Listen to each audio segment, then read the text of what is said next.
Olunaku lwali lwa 8 December 1954 mu disitulikiti y'e Bushenyi, Mary Museveni Karooro Okurut n'azaalibwa. Ng'omwana yasomera ku Bweranyangi Primary School ne Bweranyangi Girls Secondary School.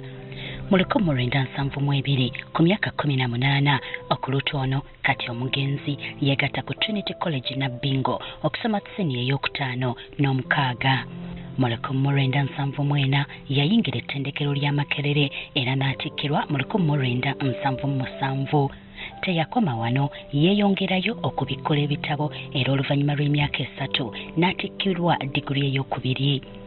Mary Museveni Karooro Okurut yafuna omulimu gw'obusomesa e Makerere mu 1981 okutuuka mu 1993 n'oluvannyuma ne yeesogga gavumenti mwaweerereza mu bifo eby'enjawulo. Wakati wa 1994 ne 1996 yali wa mawulire mu woofiisi w'omumyuka wa pulezidenti. Mu 1996 okutuuka mu 1999 yali kamisona mu minisita y'ebyenjigiriza. Okuva mu 1994 okutuuka mu 2004 yali wa mawulire wa pulezidenti. So nga mu 2011 yalondebwa nga minisita wa mawulire. Mu 2012 n'alondebwa okuba minisita ow'ekikula ky'abantu. Ate mu 2015 yalondebwa nga minisita ow'ebyokwerinda. So nga mu 2016 yalondebwa ku bwa minisita wa guno na guli mu woofiisi ya Ssaabaminisita. Ng'amaze okuyingira ebyobufuzi mu 2004 yalondebwa ku kkaadi ya NRM n'awangula eky'omubaka omukyala owa Bushenyi mu paalamenti, ekifo ky'abaddemu okutuusa mu mwaka gwa 2021 lwe yawangulwa Anet Katsiime Mugisha. So, help me God.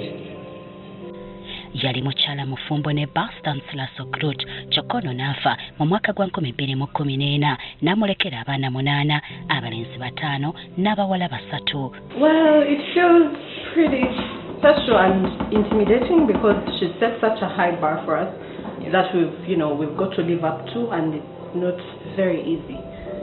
Like trying to emulate her and her actions, it's pretty scary.